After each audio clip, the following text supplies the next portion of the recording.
आपले state team coordinator ह्या रँकवरती राऊत गुरुजी काम करतायत आणि त्यांच्या शेतामध्ये मर रोग आणि डाळिंबाचे बाकीचे अजून आजार असे शेतामध्ये डाळिंबाच्या शेताला खूप इश्यू होते.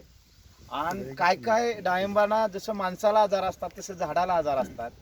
मग गुरुजींनी कोणते प्रोडक्ट वापरले आणि आज जर रिझल्ट बघायचा दिसेल तर तुम्ही बघता इथं बाजूला आपण रिझल्ट विषयी पण बोलूया.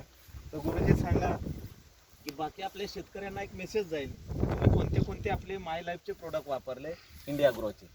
सर्वांना नमस्कार. नमस्कार. आता ही 8 वर्षाची बाग आहे. आता गेले 3 वर्षापूर्वीपर्यंत आपण केमिकल ह्याच्यामध्ये वापरत होतो आणि मर रोग जो आहे तो काही आटोक्यात येत नव्हता. आता पुढे एक तुम्हाला प्लॉट मी दाखवणार अर्धा एकराचा. 2.5 एकरापैकी अर्धा एकर मर रोगामुळे गेल्यामुळे ते झाडं काढून टाकलेले आहेत. पण गेले 3 वर्षापूर्वीपासून मी आपल्या माय लाईफस्टाईल कंपनीचं इंडिया ग्रोचं भूवस्त्र हे प्रोडक्ट वापरतोय.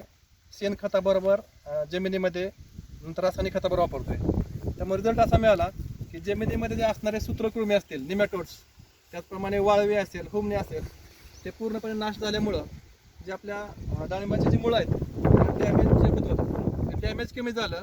त्यामुळे झाडामध्ये जी बुरशी चढायची ती बुरशी कमी झाली आणि त्याचा परिणाम असा झाला की आता जर आपण पाहिलं पूर्ण प्लॉटमध्ये तर तुम्हाला 600 झाडामध्ये फक्त एक 4 ते 5 झाडं मर रोगात दिसतील.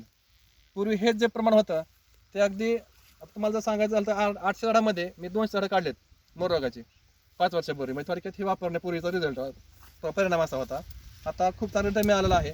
त्याचप्रमाणे मी ह्याच्यासाठी सुरुवातीच्या काळामध्ये सेटिंग असते, त्याचे चिप्स हा प्रकार असतो जो जे डाळिंबावरती बारीक बारीक डाग तयार करतो आणि जसं डाळिंब मोठं तर ते मोठे होतात डाग.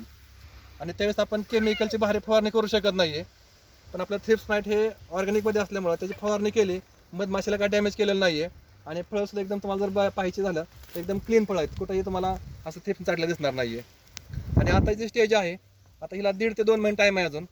आता कलर येण्याची अवस्था आहे आणि चकाक येण्याची अवस्था आहे. फळाची साईज झाली पाहिजे. त्यासाठी इंडिया ॲग्रोचा जो ग्रो मॅजिक प्रोडक्ट आहे तो अतिशय चांगला आहे. त्याची फवारणी आपल्याला घ्यायची आहे. परंतु आता गेल्या आठवड्याभर तुम्ही पाहिलं की ऊन नव्हतं आणि आपल्याला ते फवारणी घेतल्यानंतर ऊन पाहिजे.